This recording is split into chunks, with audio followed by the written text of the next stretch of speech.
It seems like a simple idea. Drive up in your car and pick up a pack of free face masks.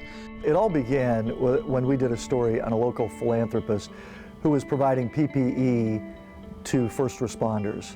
Bob and Amy Stefanowski started this wonderful event to give out masks to people here in Connecticut.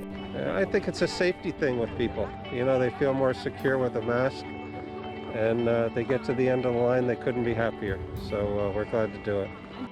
So we connected and started talking about how we could work together. Nobody had masks, nobody knew what to do. So we decided to start giving out masks.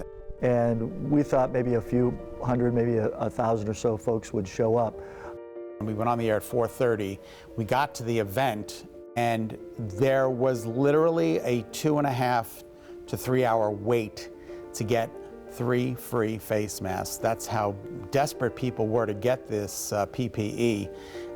And you got to remember, back in the first days, the early days of the pandemic, it was so hard to find face masks. Oh, you can't get them anywhere. They're impossible to find in the stores. They've been sold out for months.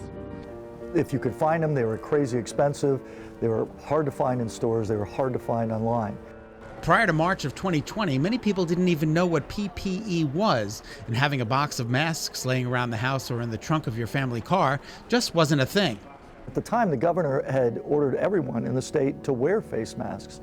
So to go out and do your business, you really needed a face mask. The first Masks for Connecticut event was in April of 2020, a true grassroots effort and the beginning of an incredible relationship between the Stefanowskis, the Jewish Federation of Greater New Haven, and Channel 3, working together to get masks into the hands and onto the faces of Connecticut residents. I mean, you're all sitting there wondering what you can do to help, so this is it. I'm here to help out because I think in these times everyone needs to pitch in. After that first event in Hartford, the newsroom was flooded with requests to bring masks to other communities in the state. You can find it nowhere. No gloves, no mask. And lucky you people organize it this way. By September, we had delivered over 1 million masks at 15 different events, including 5 masks for school events at the beginning of August. Who would have ever thought a simple face mask would be on the kids' back-to-school list? They're very hard to get, especially with all the kids going back at the same time. So we ordered these 2 weeks ago. They're youth size, they're reusable cloth. We're giving out 2 per kid. So you can have one in the wash while the kid's at school and flip them every day. Nearly every station employee was involved in some way with Masks for Connecticut, and community volunteers and media partners came from across the state to pitch in. We had dozens of our own people volunteering, helping with the distribution of the masks.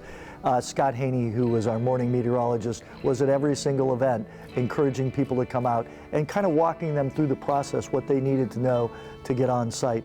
People just wanted to volunteer, people wanted to help, and they came out in droves to support and really help the entire effort of making sure the masks got into the hands of the people here in Connecticut. People, frankly, in those early days were scared. We were afraid to get too close to other people, so we sealed the masks in plastic bags and we would drop them in the back seat of people's cars as they drove through. Today, things are far from back to normal, but Connecticut has one of the lowest coronavirus infection rates in the country, and we are leading the way in vaccinations. In This Together was not a slogan at Channel 3 or in Connecticut. In This Together was our survival plan, and Masks for Connecticut was a big part of that plan. They say to give is better than to receive, and to see the reaction on the people's faces as they were getting these masks was unbelievable. It was such a good feeling, and everybody at Channel 3 felt that feeling, and that we knew we had to do more, and that's why we kept going to different locations throughout the state of Connecticut. We had to get to just about every location so that the people here in Connecticut got these masks and felt safer.